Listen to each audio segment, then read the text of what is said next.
عرض سلام و خدا قوت به رهبر مملکتی که سرزمین مادری است و سرزمین مادر است، سرزمینی که خودش عقب ماند تا بقیه به خیال خود جلو بزنن و خوش باشن، چون خودش میخواست که خوش ببیند و به خوبی از قانون تیر و کمان آگاه بود و میدانست که کمان را هر وقت بخواهی هرچه بیشتر رقب بکشی با سرعت و قدرت بیشتری در آن واحد و فقط در یک لحظه از همگان پیشتر میرود، آن هم با بیشترین فاصله. بله، سرزمینی که موجها را واز نکرد که کسی را رسوا و بی‌آبرو و بی‌حجاب نکند تا بیشترین سرباز و مبارز و قوی‌ترین مشتها را ببیند، زیرا آنچه مشت دید درد را فهمید، آنچه سبز بود و آبیش رفت زرد را فهمید، چون آنچه زرد را فهمید خورشید را درک کرد و آنچه چهره زرد دید جای تیمار شدن بیماری را ترک کرد. و آنها که غنی و سالم هستند کارشان سوختن و ساختن نیست، این خاطر که اگر سوخته شوی و خاکستر چطور میتوانی روی پاهایت بایستی و بسازی، اما وقتی بسازی و بسوزی آنگاه سوختنت به راحتی و با آرامش خواهد بود که در این حالت هم از سوختنت گرم شوند و هم سوختی و دود شدی از حاضرت لذت میبرند و میتوانند در آن سازه که با عشق و با آتش وجودت ساخته شده سکنا بگزینند و در آرامش بخوابند که صبح همه جا به لطف پروردگار جهانیان خورشید و عشق هست، حتی اگر تو نباشی.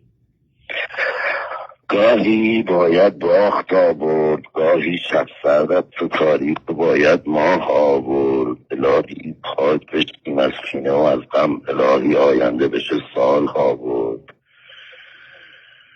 گاهی باید خرد شد و شکست، آنگاه باید هزاران خرد دید و پیوست، زیرا که ما برای وقت کردن آمدیم، اما در سرزمین 4 فصلمان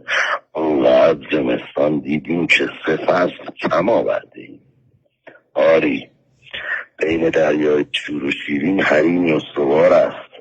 اما دریا هرچه پهناور باشد در این جمله که در کتاب آسمانی هم آمده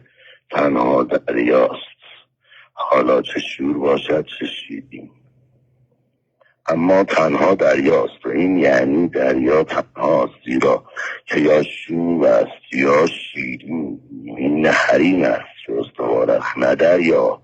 زیرا که حریم هم شور است و هم شیرین و آنچه هم شور است. این تماس از زندان تهران و تماس گیرنده زندانی می باشد.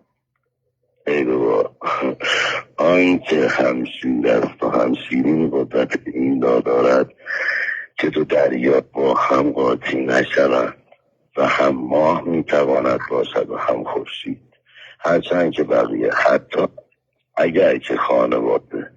و عزیزان و نزدیکترین کسان آن باشند ایشان را دو قطبی و بی تعادل میبینند، در حالی که اگر قطب شمال نباشد قطب جنوبی در کار نیست و تا قطب منفی نباشد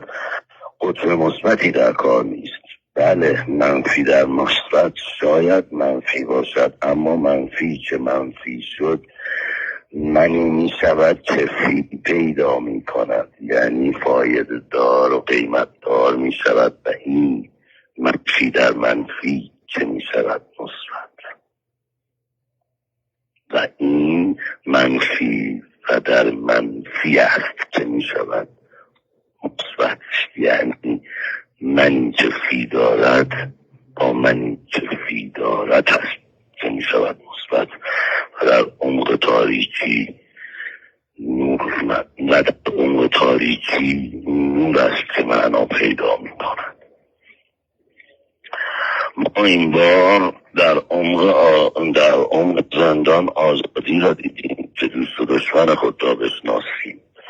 و از پشت میله ها رازها کشف کردیم که میله ها را نادیده بگیریم و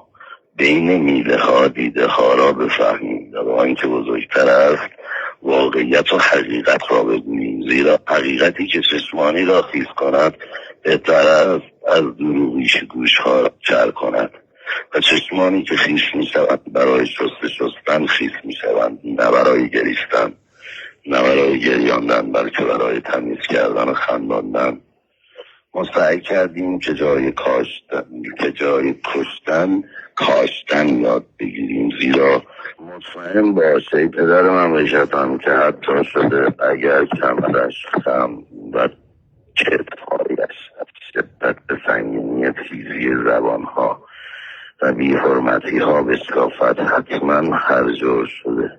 با تمام قدرت از آن شکاف بالهایش را بیرون می کشد و این بار با بال زدنش به این سرزمین نفس می بخشد و بارها را هرچه بیشتر با بال زدن هرچه بیشتر از روی گلهای خانه‌اش که این کشورش پاک می کند تا به همگان بفهمند، یا تا به همگان بفهمند آن کسانی که میخواهند پرونده‌اش را هرچه بیشتر سیاه‌تر کنند هنوز از همیشه قوی‌تر و پررنگ‌تر است و تا دفتر نقاشی پررمز و راز وجودش هر طور شده از چوبه دار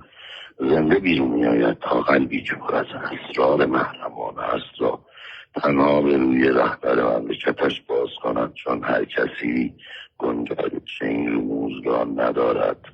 و برای کسی که سیاهی پرونده‌اش مهم نیست اما بال پرنده‌اش مهم است، هر آدمی به غیر از کسی که زمان مملکت خودش در دست خودش است نه مشاورین غیر قابل اطمینان است. راستی این پسر رنگارنگ در تهران بزرگ در تیپ 5 اندرزگاه 4 سالن 1 نزدیک به 1 سال و نیم در زندان می باشد و هر موقع که شما اجازه بدهید می آید ایران را به تنهایی به بهشت تبدیل می کند با ایده هایی که خداوند در سر او به واسطه همین فشارها و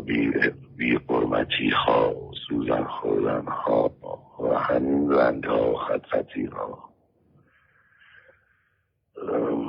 عنایت فرموده، البته پشتوانه شما و در صورت به اختیار گذاشتن امکانات لازم. السلام.